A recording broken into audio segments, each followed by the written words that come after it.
മലയിറങ്ങി വരുന്ന PV അൻവറിന് ഈ തീരത്തിൻ്റെ ഹൃദയത്തെ തൊട്ടെറിഞ്ഞ ഈറ്റിയെ തോൽപ്പിക്കാനാകുമോ? പൊന്നാനിക്കാരുടെ മനസ്സിലിരിപ്പ് നമുക്കൊന്ന് അന്വേഷിക്കാം. UDF മണ്ഡലമാണ് പൊന്നാനി നിയോജക മണ്ഡലം.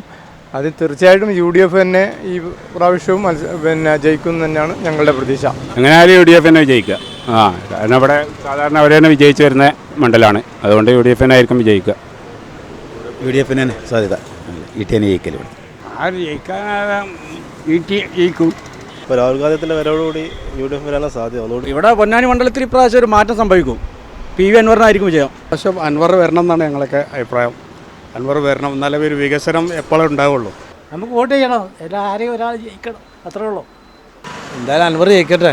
ഞാൻ ഈട്ടി ജയിക്കും, വൻ ഭൂരിപക്ഷത്തോടെ ഈട്ടി ജയിക്കും. ഞാൻ ആര് ജയിക്കുമെന്ന് പറയാൻ പറ്റൂല. UDF ജയിക്കാനാണ് സാധ്യത. നമ്മളെ പ്രതീക്ഷ അങ്ങനെയാണ്. ഞങ്ങൾക്കൊക്കെ ഈട്ടിക്കാണ് സാധ്യത. അൻവർ ജയിക്കും. അൻവർ ഈട്ടിക്കാണ് സാധ്യത. ET മുഹമ്മദ് ബഷീർ ജയിക്കും. PV അൻവർ ജയിക്കും എന്നാണ് എൻ്റെ അഭിപ്രായം. അൻവർ ജയിക്കും. ആര് വികസനം ചെയ്യണം, അവർ ജയിക്കട്ടെ. ഇതുവരെ ഈറ്റ ജയിച്ചതിൻ്റെ ഒരു മാറ്റം നല്ലതാണെന്ന് എല്ലാവർക്കും ഒരു അഭിപ്രായം ഉണ്ട്. ET മുഹമ്മദ് ബഷീർ ജയിക്കും. തീർച്ചയായിട്ടും അതിന് രാഹുൽ വന്നതിൽ വലിയൊരു ഭൂരിപക്ഷത്തോടെ എല്ലാ മണ്ഡലത്തിലും ഇതിൻ്റെ ഒരു പ്രതിഫലനം ഉണ്ടാവും തന്നെ വിചാരിക്കുന്നു. തീർച്ചയായും ഇവിടെ ET മുഹമ്മദ് ബഷീർ ജയിക്കും. ഇവിടെ ഈട്ടി ജയിക്കും എന്നാണ് എൻ്റെ അഭിപ്രായം. ഒന്നും പറയാൻ പറ്റാത്ത സാഹചര്യം ഇപ്പോൾ നിലവിലുള്ളത്.